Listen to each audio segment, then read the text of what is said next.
right here, right now. You're watching the Valley's fastest growing newscast. This is KMIR 6 today at 6:30. Yo-ho, a pirate's life for me. We pillage, we plunder, we rifle and loot, drink up, be hearty, yo-ho. The possibility of treasure hunting with modern technology is explored in the book Lost and Found, with uncountable shipwrecks lost on the ocean floor. Lost and Found explores the high-tech possibilities that a satellite orbiting above the Earth could detect superconductors such as gold and potentially find all the lost shipwrecks around the globe that have a microwave signature for the incredibly precious metal. Author and Captain Tom Williams joins us this morning. Tom, good morning. Good morning. How are you? All right, let's talk about your real-life credentials before we talk about your book, because the book is a novel. It's a novel. But you've actually done a lot of this stuff. That's right. I've been a merchant marine officer and a scuba diver, shipwreck diver since 1987. Talk to me a little bit about some of the stuff that you found. Well, where I live is southwest Florida, and there's a sandbar south of us, Cape Romano Shoals, which extends at a right angle from southwest Florida. And that just seems to be a catch-all for all kinds of activity from the old Spanish treasure fleets. Talk to me, I mean, do people know how many ships filled with gold, doubloons, or other Spanish treasure ended up at the bottom of the ocean during the 300 or 400 reign of Spain? That's a great question, and it's very interesting and pertinent to the book Lost and Found of what just happened with UNESCO, the United Nations Educational, Scientific, Cultural Organization. Right.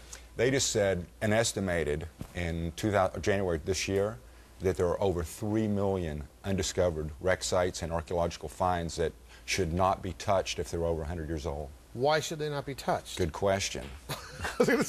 I mean, because the more we find, the more we learn. And sure, somebody's going to get rich if they find a whole bunch of gold. But at the same time, the learning of what it was like and what the ships were like and what they were carrying and where exactly. I mean, I would think the fascination would be endless, and it should definitely be found.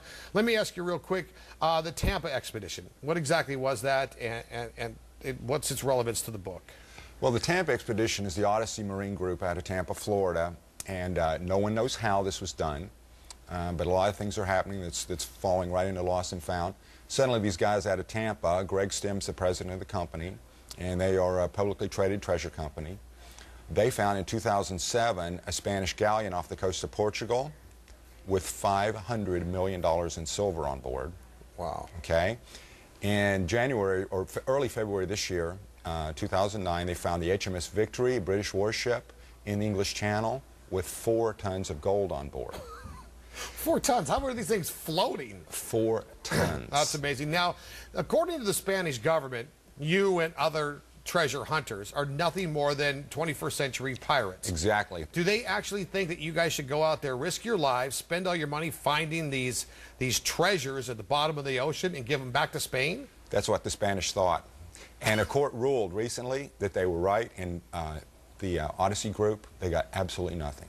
Now the British, on the other hand, they were much, much better, my opinion. Yeah. They said, okay, thanks for finding the fleet wreck, and now we're going to handsomely reward you with a great finder's fee.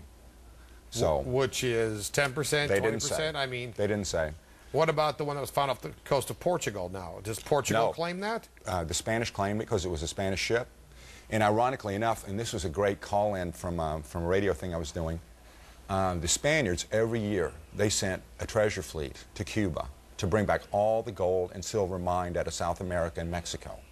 Now consider that they did that every year, and after they took all the gold from the Incas and the Mayans and the Aztecs, then they started having these guys slave labor mine it. So slave labor was responsible for mining all this gold and silver. They apparently found a virtual mountain of silver in South America that they shipped every year by ship. Some of these times there was 25 ships leave from Havana. Amazing. And many times they didn't make it back. They were minting coins in 1700s in Mexico, which were sent on these ships, and many of them lost every time Never they made went. it back. The book is Lost and Found. The author is Captain Tom Williams, and it looks like a fascinating read. It's technically fiction, but I think there's a fair amount of real-life adventure in there as well. I'm just guessing. Oh yeah, a lot of background, a lot of good ships. If you like diving, shipwrecked exploration, little bit of corporate intrigue, all kinds of good stuff in there. Captain Tom Williams, he's a pirate.